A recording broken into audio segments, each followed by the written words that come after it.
Justru emang kalau udah pertemanan dewasa menurut aku emang yang paling yang akan langgeng tuh yang low maintenance. Kayak kalau yang clingy yang kayak kalau misal gue nggak ketemu, gue ngambek, itu tuh aduh sorry banget, udah nggak ada lagi energi punten, Gitu ya? Udah nggak ada lagi energi untuk menangani drama-drama seperti kayak kalau nggak ketemu ngambek atau misalnya kayak nggak diajak sedikit langsung ngambek atau live dari grup itu udah nggak ada lagi.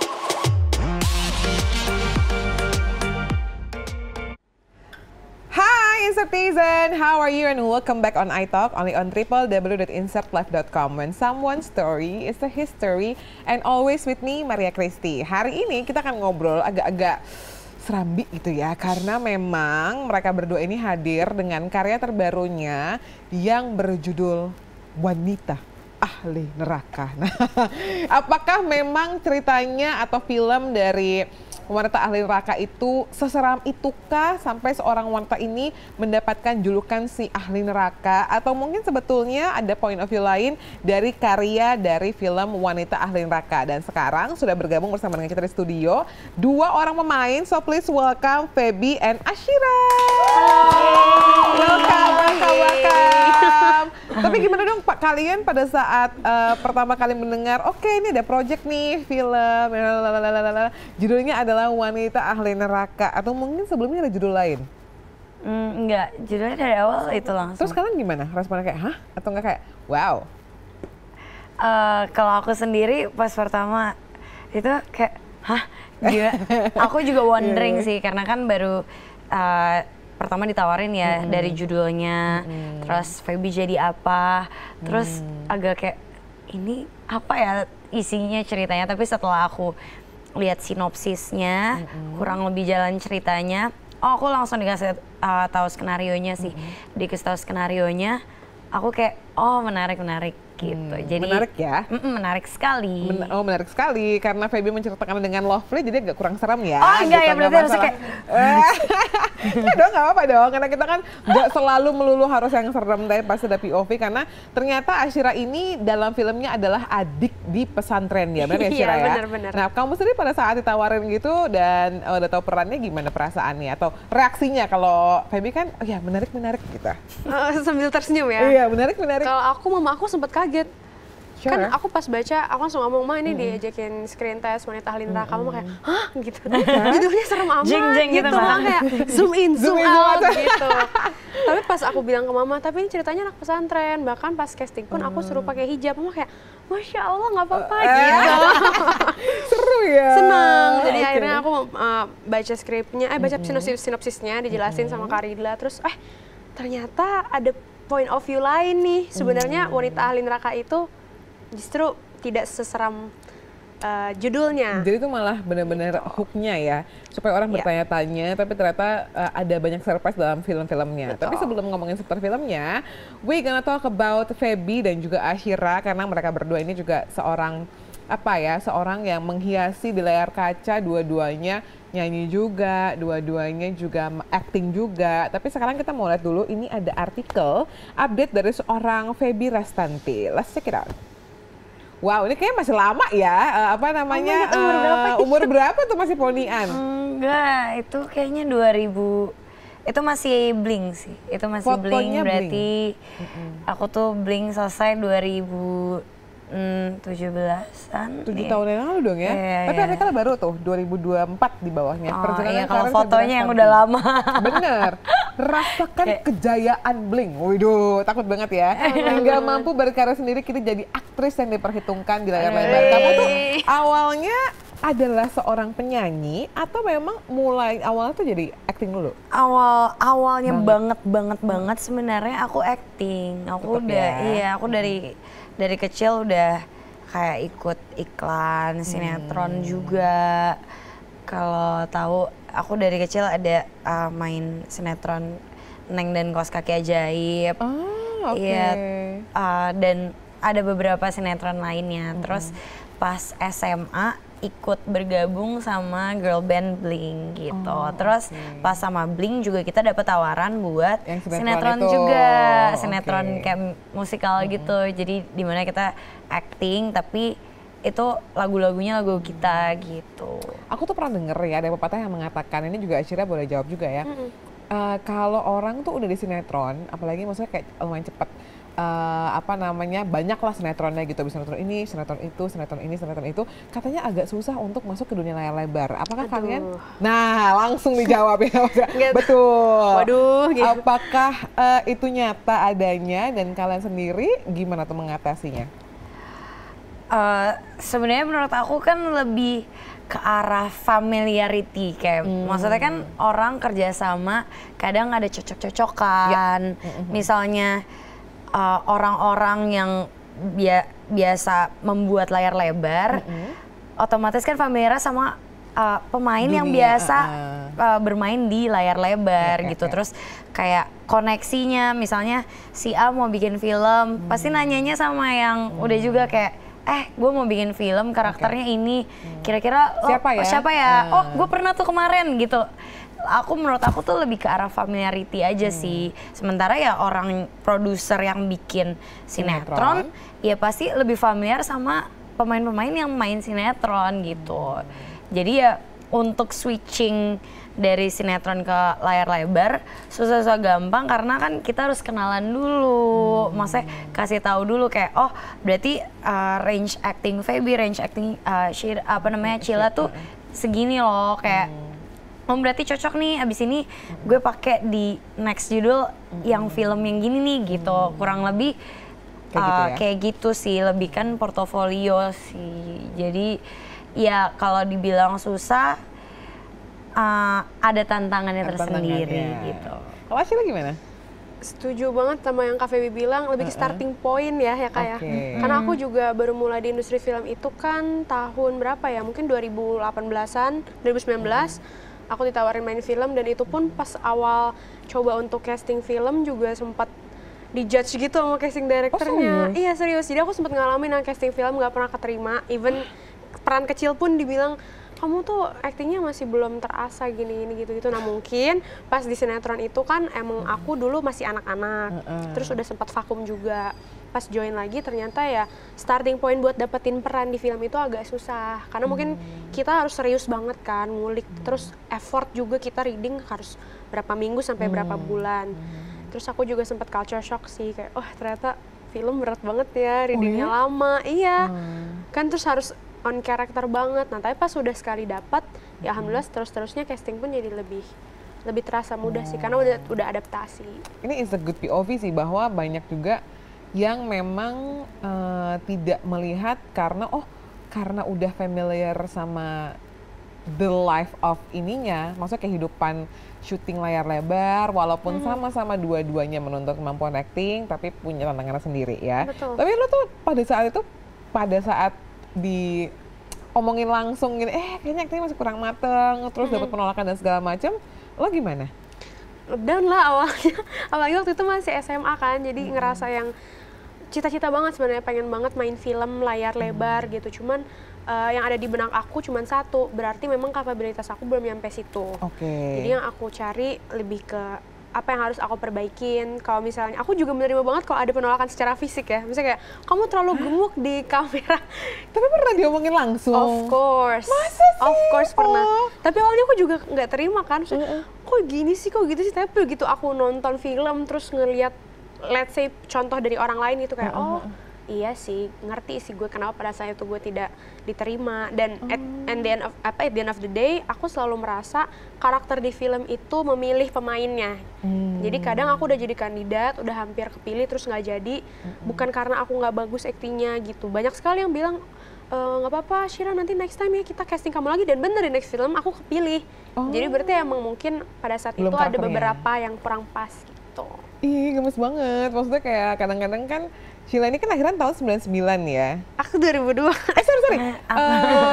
Lo yang 96, Sheila yang 2002. Bener-bener petan gitu ya? 6 dong? Oh 6 ya? Lumayan loh. Kamu udah SD, aku baru lahir. Iya bener juga ya. Gimana rasanya? Berarti kan kamu masuk dalam Gen Z, right?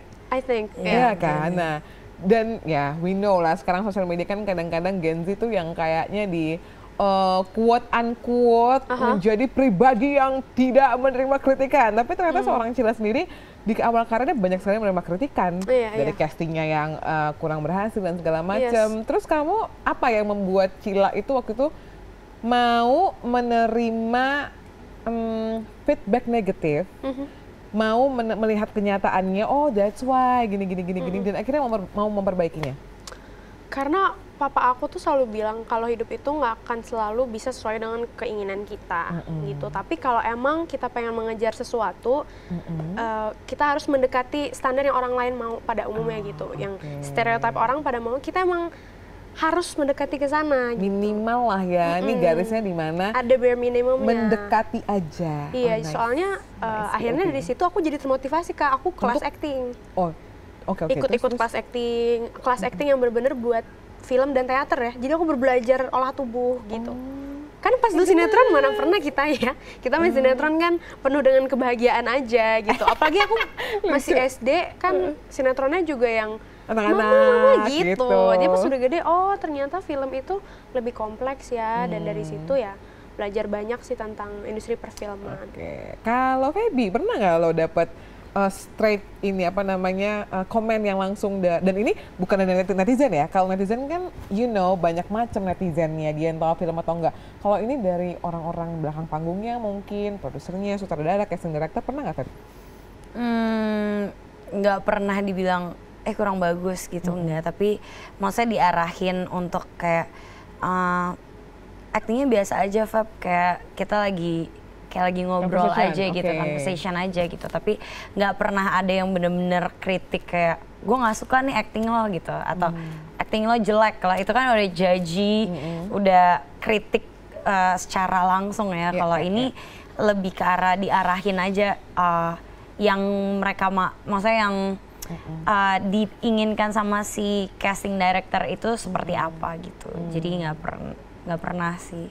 Untungnya. Waktu di Blink juga, maksudnya secara grup gitu kan, kalau misalnya personal, it's easier. Pada saat berempat gitu ada nggak tantangan-tantangan, misalnya ada komentar dari vokal coachnya mungkin, atau mungkin dance-nya, karena kan kalian dulu kan zaman-zamannya girl band gitu nggak sih? Iya. Makanya untungnya aja aku nggak pernah dapet, belum pernah dapet yang kritik yang judge mental yang kayak bener-bener gue nggak suka atau lo jelek gitu, itu nggak pernah. Cuma kalau diarahkan untuk jadi lebih baik, ya menurut aku emang itu tugasnya mereka nggak sih, kayak tugasnya coach, vokal coach, tugasnya emang pelatih nari, tugasnya sutradara emang untuk mengarahkan gimana caranya ya kita bisa berakting dengan baik dan sesuai dengan karakter kita gitu. Tapi alhamdulillah jangan sampai ya Kak, kayaknya takut nangis gue. Serius? Takut nggak tahu. Tapi itu termasuk orang yang ini nggak sih, maksudnya kayak begitu di ini kayak kan image-nya tuh Feby tuh kayak dia cewek banget gitu, lembut sekali gitu. Kalau misalnya kamu dibentak orang itu, kamu tipe yang bisa diem, bisa melawan, atau kayak tiba-tiba nggak ngucul aja gitu? Oh, nggak tahu sih, tapi untungnya alhamdulillah aku tuh setiap sama kru sama kayak sutradara dan lain-lain, rata-rata tuh jadi teman. Jadi rata-rata CS, kayak beneran kayak mau dari yang muda sampai yang tua, rata-rata, maksudnya even yang orang-orang bilang iya kan dia galak gitu, aku selalu bisa nemuin cara buat jadi ceng-cengan gitu. Apa? Caranya apa? Maksudnya kayak lu ketemu orang yang, nih udah terkenal banget, kaku banget, introvert, perfeksionis. Gimana caranya menampilkan yang terbaik yang sesuai yang aku bisa. Karena kalau misalnya akunya maksimal, akunya bagus, orang juga biasanya bakalan respect dan kayak ya udah langsung jadi lebih cair. Kadang ya udah aku ajak ngobrol, aku datang ke set kayak berusaha. Untungnya aku juga anaknya lumayan ekstrovert dan bisa ngajak ngobrol orang, bisa nyambung sama orang dari A sampai Z. Jadinya ya aku biasanya ajak ngobrol, apapun itu basa-basi. Aku misalnya kayak, udah makan om? Kayak, ya tante, gitu, kayak sehat. Tapi kebayang, tapi maksudnya aku biasa kayak gitu, karena aku juga butuh lingkungan kerja yang nyaman untuk membangun mood juga. Kalau misalnya aku datang ke lokasi syuting kayak, males banget ketemu dia lagi gitu, kayak otomatis juga aku nggak akan lepas dan ikhlas mainnya, nggak akan tulus gitu loh, karena aku bawa beban kayak bete banget ya di kerja di sini. Maksudnya nggak cuma di lokasi syuting ya, kayak menurut aku di semua lini pekerjaan kalau kita ada yang nggak nyaman, ada yang kita sebel tuh pasti kayak bete dan nggak akan bisa menampilkan yang maksimal. Jadi ya itu salah satu caraku untuk menampilkan hasil yang terbaik adalah dengan cara menciptakan lingkungan kerja juga yang nyaman gitu buat aku. Tapi lu pernah bete nggak sama pekerjaannya atau rutinitasnya deh gitu? Rutinitas kan walaupun beda judul, mungkin beda season gitu ya, seasonnya ini lagi yang series atau mungkin lagi film, tapi kan lo dituntut untuk main peran kesini, di sini perannya jadi ini, dan mungkin ketemu dengan situasi syuting yang sama terus gitu, pernah nggak? Kalau bosan ya, kalau bosan mungkin pas sinetron kali ya. Kadang kan sinetron udah 100 episode ke atas, mungkin cerita kadang suka beberapa part agak suka lepas, agak kurang dijaga, gitu kayak kok begini gitu, tiba-tiba karakter aku kok jadi gini, maksudnya ini bukan aku banget, maksudnya bukan karakter aku banget. Itu bikin kayak, jadi malas ya ngejalaninnya, jadi bosen, terus ya diulang-ulang kan rutinitasnya, itu bikin bosen sih. Cuma kalau ya karena aku seneng ngejalaninnya, aku suka acting, terus habis itu misalnya ya di lokasi syuting banyak temen main, jadi ya kayak ya walaupun bosan tapi ya oke lah. Apa plot twist tergong yang pernah lo alami di karakter lo di sinetron?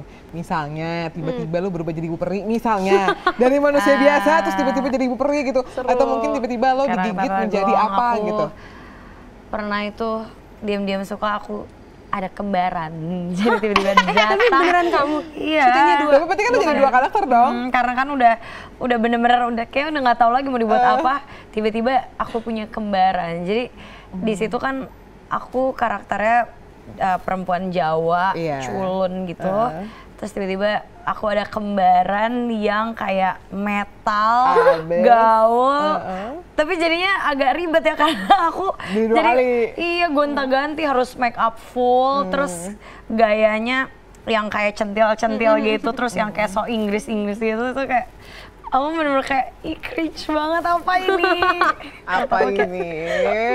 Tapi bisa dilewati dengan baik ya. Dan sekarang kita mau ngomongin seputar Ashila dulu, Cila, karena ini kita mau lihat bagaimana mungkin perjalanan Cila di dunia belantika musik Indonesia. Ada apa sih yang dilihat dari seorang update Cila? Ada artikel apa yang pertama? Dari pemeran sinetron hingga penyanyi, perjalanan karir seorang Ashira. Ashira or Ashila? Ashira itu nama panggilan aja. Oh, Ashira nama pakai R ya? Ashira, panggilannya Cila tapi ya. Ashira Zamita. Video duet viral di TikTok bersama yang kasar. Mudah-mudahan videonya betul ya. Bukan video orang lain atau video. Enggak. Nice. Masih kira atau video? Oh, ada beneran. Excuse me, do you guys rap? No? Singing? No? Excuse me, do you rap? No, but I actually sing. Are you an artist? I am a musician in here in Indonesia. Amazing, what's your artist name? Ashira Zamita. Do you freestyle? I can try. The last person to freestyle on her song Good Side got 10 million views. You think you could beat it? I think I could.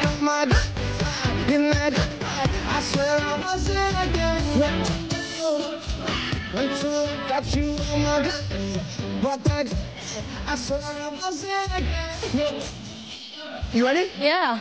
Good Side.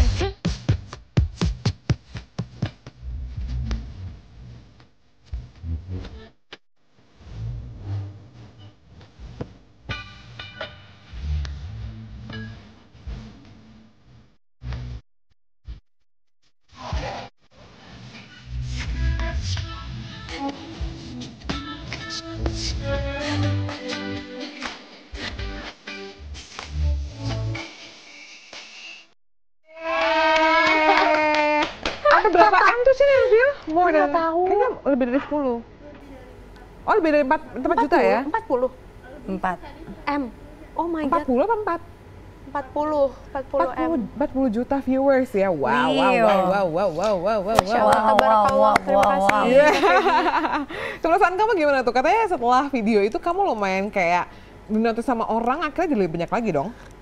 Ya, dan aku pas pertama kali ditawarin kayak emang nggak nyanyi sama kita. Dia tuh pede banget. Si Crush Adam saya itu dia bilang percayalah gitu, ntar kamu bakalan banyak banget viewsnya. So kayak oke. Gitu. Karena mereka emang punya kepercayaan diri yang tinggi banget. Aku aja agak awalnya aduh malu, tapi mereka kayak it's okay gitu. Tapi ini CFD gitu. Tapi mereka dengan kepercayaan dirinya yang tinggi itu, we've been doing this in every countries katanya, emang udah biasa di negara-negara lain. Terus ya udah, akhirnya ya udah oke deh, coba deh gitu kan. Nah mereka tuh sempat bilang kita punya lagu Good Side kayak oke aku hafalin ya. Tapi mereka nggak mau ternyata kalau pakai bahasa Inggris atau lagu aslinya. Mereka maunya aku open verse pakai bahasa Indonesia. Dan nggak boleh ditranslate. Nah, kenapa kamu pilih kata-kata tadi? Demi Allah nggak ada. Jadi kayak otak aku kosong, mereka setup, terus kayak, do you already have the lyrics? Yes. Terus kayak, okay, we'll be preparing in 2 minutes. Mereka terus aku kayak, apa ya nadanya? Apa ya liriknya? Terus aku kayak adrenalin aja, bismillah. Good Side, nyanyi. Terus mereka minta take lagi, sekali lagi dia buat opsi. Itu liriknya nadanya totally beda sama yang tadi. Jadi aku berspontan uhuy banget. Mantap. Oh iya, beneran. Gila, tapi itu jadi dapat 40 juta viewers dan itu one of the good moments di kehidupan karena kamu sebagai penyanyi dong. Unexpected Kak, ya? unexpected banget. Tapi kamu ini nggak mengira nggak bahwa akhirnya unexpected moment itu hadir di karir kamu? Karena kan kadang-kadang tuh orang tuh ya kita berjuang sampai kayak ada momen yang dek gitu baru kayak tak gitu bisa take off agak lebih tinggi lah gitu. Setuju. Nggak nyangka sih datangnya dari video itu, karena kan itu di CFD. Terus baju aku juga begitu, aku juga nggak niat, makanya aku pakai kacamata hitam karena sebenarnya nggak terlalu make up kan. Jadi kayak ya udah gitu. Cuman eventually ternyata ada satu hal yang aku pelajari lagi tentang aku dan cara bernyanyi aku dan musik aku, bahwa aku yang sama ini selalu merasa bagus nyanyi lagu mellow, ternyata nyanyi lagu upbeat juga orang-orang suka. Itu mungkin one thing that I know about me after the video. Oke, tapi memang adanya teman, maksudnya teman yang satu pekerjaan atau mungkin kolaborasi itu penting ya, apalagi buat konten-konten sekarang tuh kayaknya. Dan emang sebenarnya kalau kata orang tua aku kadang kita nggak pernah menduga gitu loh, video apa atau karir kita tuh akan dibawa dengan cara yang seperti apa. Ya alhamdulillahnya viralnya juga karena yang positif kan, yang penting itu ya. Betul. Tapi ngomongin seputar pertemanan juga, ini ternyata seorang Febi Restanti ini mendapatkan julukan duta pertemanan.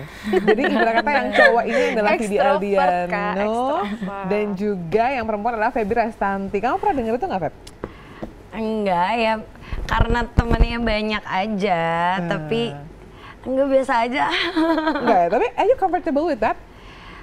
Ya menurut aku julukan apapun itu asalkan positif ya udah terima aja.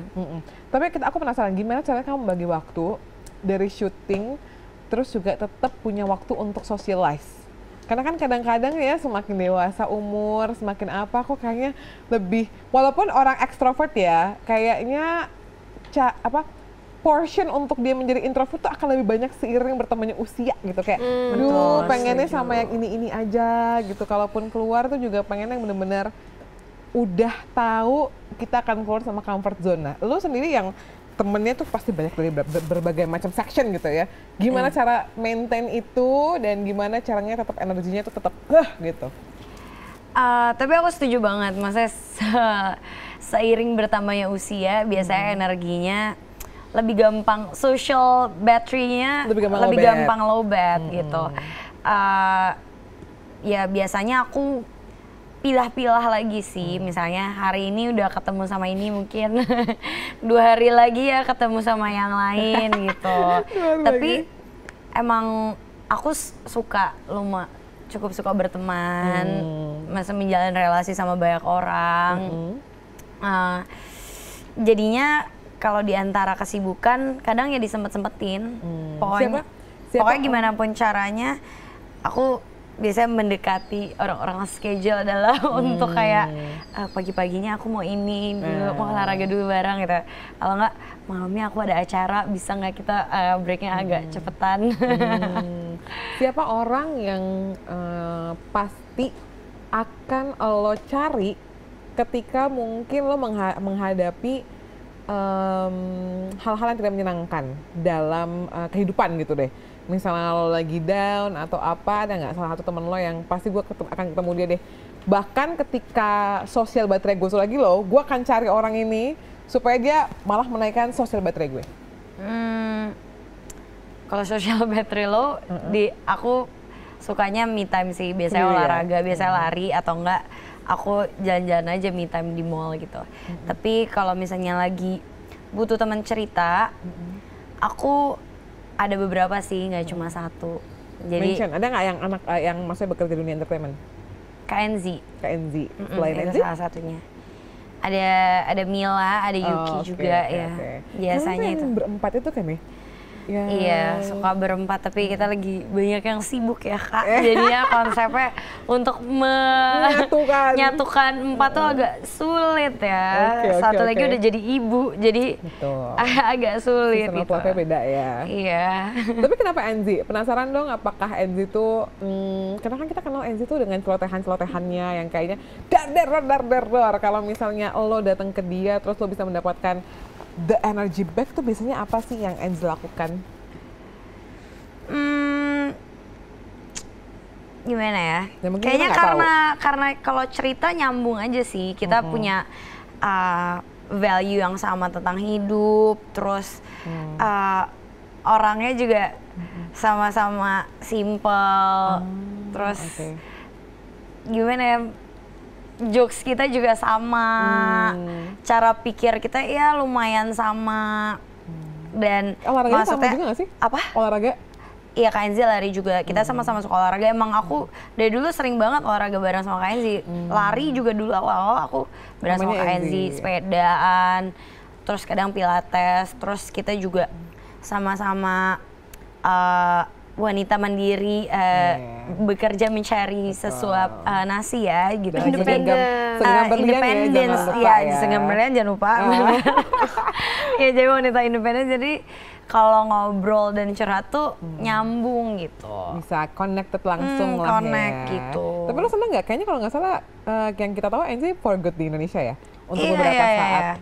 3 tahun. 3-4 tahun sampai suaminya kan bakalan posting lagi di luar negeri gitu. Seenggaknya 3-4 tahun. Tapi tenang aja, kalaupun kemana-mana udah ada teknologi transportasi yang namanya pesawat ya. Jadi didoain aja semoga rezeki Feby lancar jadi bisa bolak-balik. Ya, ibarat kata itu adalah mencari alasan ya. Untuk keluar negeri. Untuk keluar negeri. Ada ini aja alasannya. Misalnya kayak kemarin pas KNZ di DC juga aku sempet datengin KNZ pas lagi kan kamulannya di DC, jadi aku sempat datengin KNZ. Itu dia agendakan kan? Tenang. Itu selama bukan di bulan masih bisa.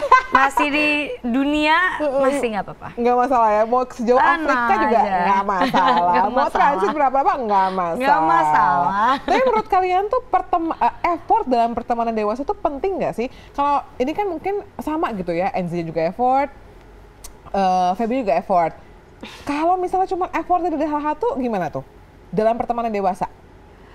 Justru emang kalau udah pertemanan dewasa menurut aku emang yang paling yang akan langgeng tuh yang low maintenance.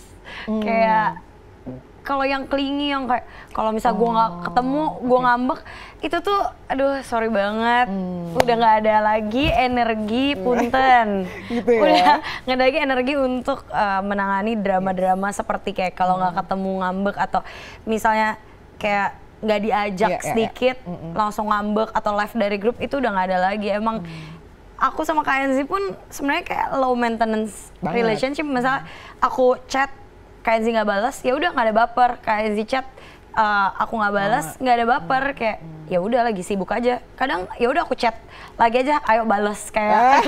Udah konsepnya udah nggak ada lagi yang kayak kenapa dia nggak balas ya. Sementara dia post di Instagram story udah nggak ada yang kayak gitu. Jadi kalau misalnya aku WhatsApp terus dia nggak balas tapi dia malah post Instagram story, yaudah nanti aku komen Instagram story-nya, balas WhatsApp aku sekarang juga, kayak wow, nice. Udah kayak konsepnya kayak gitu aja, teror gitu. Aku sama banget, aku sama kayak Kak Feby karena di usia aku ini juga lagi baru-baru mulai merintis ya, lagi strugglingnya dengan Berarti hidup. Cila berapa tuh 22 tahun? tahun. 22 ya? Kan teman-teman aku On the way ke LC ya, Say?